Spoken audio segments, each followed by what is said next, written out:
Me hacía de todas formas una pregunta al final.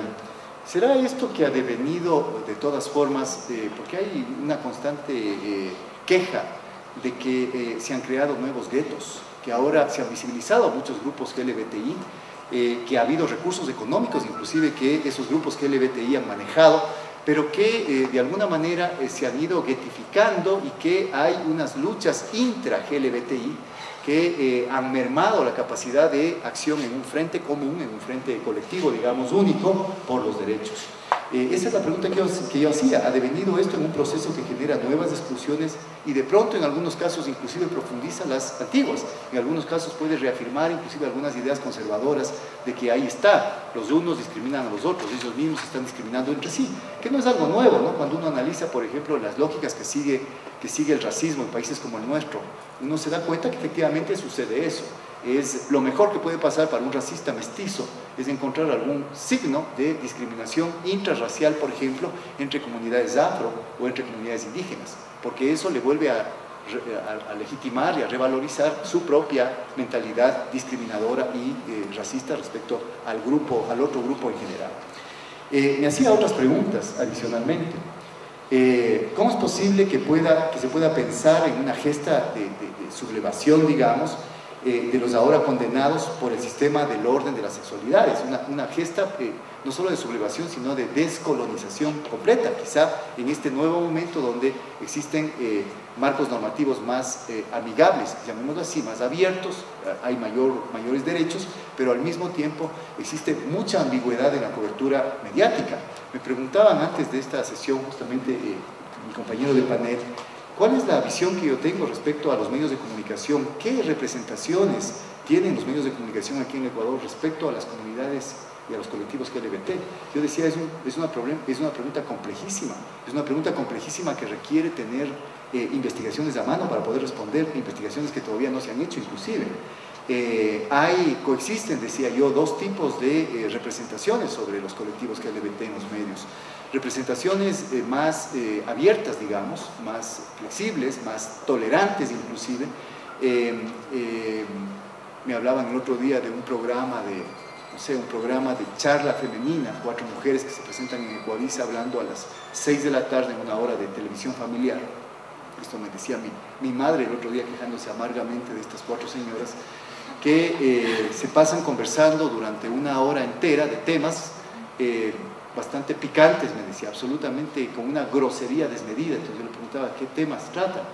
Me decía, entre otras cosas, tratan abiertamente y groseramente el tema de la sexualidad, que cómo se invitan a sexólogas o a personas que hablan de sexualidad, hablar de infidelidad, de posturas sexuales, de la sexualidad entre la pareja.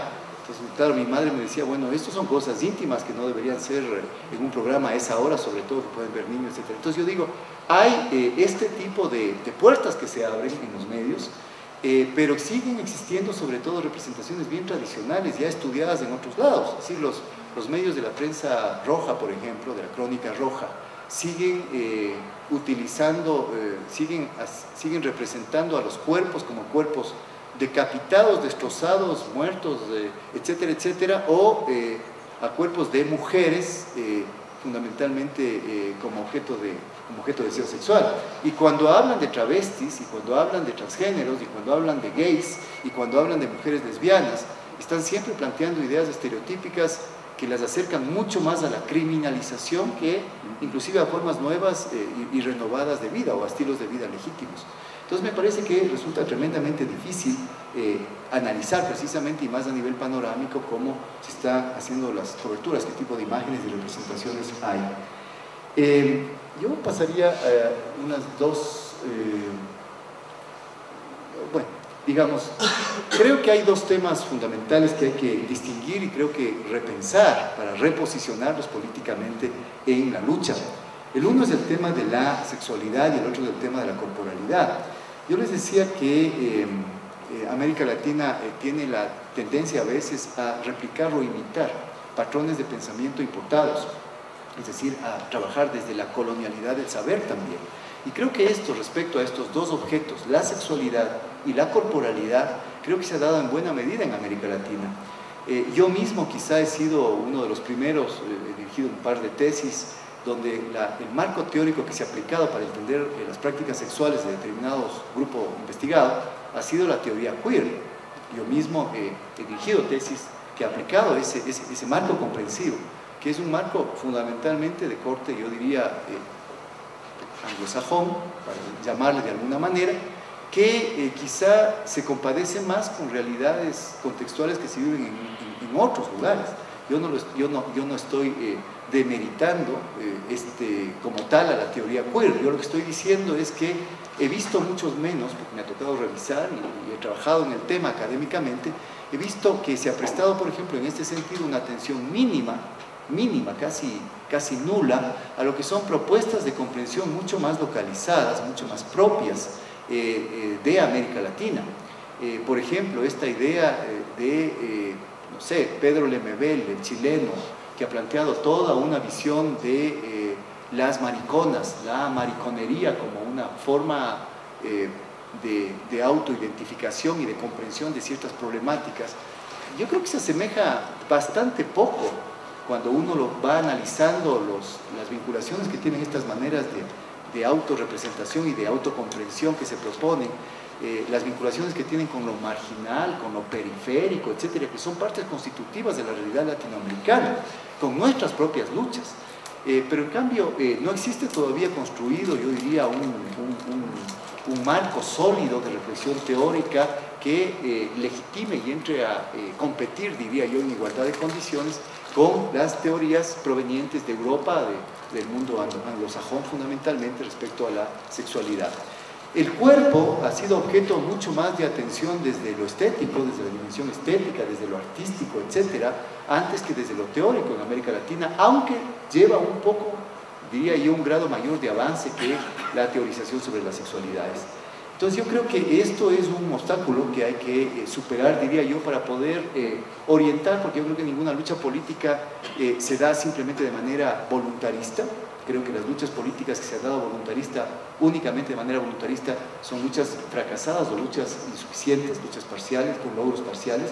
Y creo que es necesario ir acercando, yo no digo la academia ni la teoría como tal a la política, pero pensar no solo que lo personal es político, como decían las feministas en la década de los, no sé, 60, 70, sino que también lo teórico es político, también la posibilidad de pensar y de comprender de pronto las problemáticas también implica una dimensión política y es un componente fundamental precisamente de la eficacia de estas.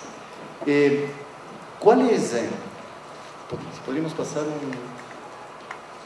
¿Cuáles son las utopías entonces, un poco para continuar, cuáles podrían ser las utopías de las luchas LGBT en el caso de América Latina?